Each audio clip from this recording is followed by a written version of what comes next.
Kyle, thank you so much for joining us. Obviously, a really hectic scene near Lowell yesterday. You were there after the crash happened. We sent you out there. I mean, what was it like really on scene there when you first arrived and really started to gather what was going on? Well, it was kind of hard to get to the scene. We were driving from Grand Rapids, but when we got there, the roads were blocked. First roadblock we got to, we couldn't really see any of the smoke. It was just a little bit down the road. We had to go to the other side of the scene. But a lot of other traffic was being rerouted down to kind of the main street in Lowell, and then we were able to cut through and get around to the other side.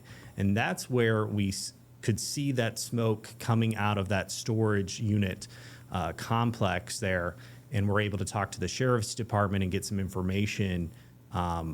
Really, even when we arrived, within a couple minutes, there were still some people who'd gathered. We were able to do an interview with a witness who saw the plane flying and then saw the smoke and some of the flames afterward. Just the fire department response was really impressive. At one point, they had 15 fire departments, according to the sheriff's office. There might have ended up having a few more, I'm not sure. But just a quick fire response. They were able to contain that fire at least to a small portion of that storage unit facility. But yeah, a lot of personnel from the fire department, police there, making sure that the roads were blocked off, that tanker trucks of water could get in. We saw quite a few just kind of coming in and out of that area, just filling up water. Yeah, no, again, a very, very big scene. I mean, just you even touched on it, just the amount of people that were there and responding to it. And obviously the smoke was still billowing or still in the air and still present when you guys arrived on the scene there. And you mentioned that you did speak to a witness as well as some authorities. I mean, what were they really saying when you got there as more and more information on this? Again, we don't know the full story just yet. We're working to get more. But the details that we do have now, when those were starting to come in, I mean, what were they really saying from experiencing it firsthand?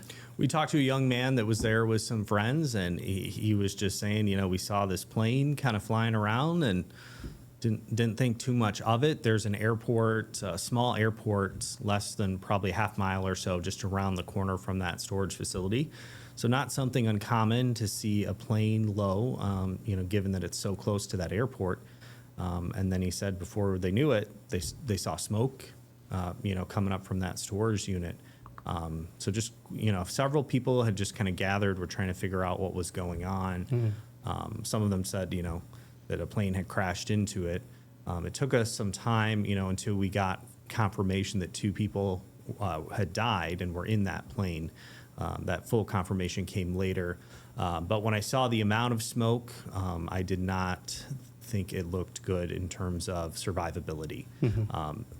I've covered some other plane crashes where people have walked away.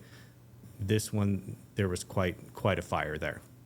Right. No, and again, I mean, just the sights of themselves, I can imagine, pretty grim being there in person. I mean, they look pretty grim just on screen right now, obviously. And again, we are continuing to follow this story. Our very own Megan Bunchman is actually going to be down there today, learning a little bit more. We also got word that the National Transportation Safety Board will also be down near Lowell, where that crash happened, later today to investigate, and we'll hopefully get some more answers to this entire incident, and we'll be bringing them to you both on air and online over on our website, woodtv.com. Kyle, thank you so much for stopping by today.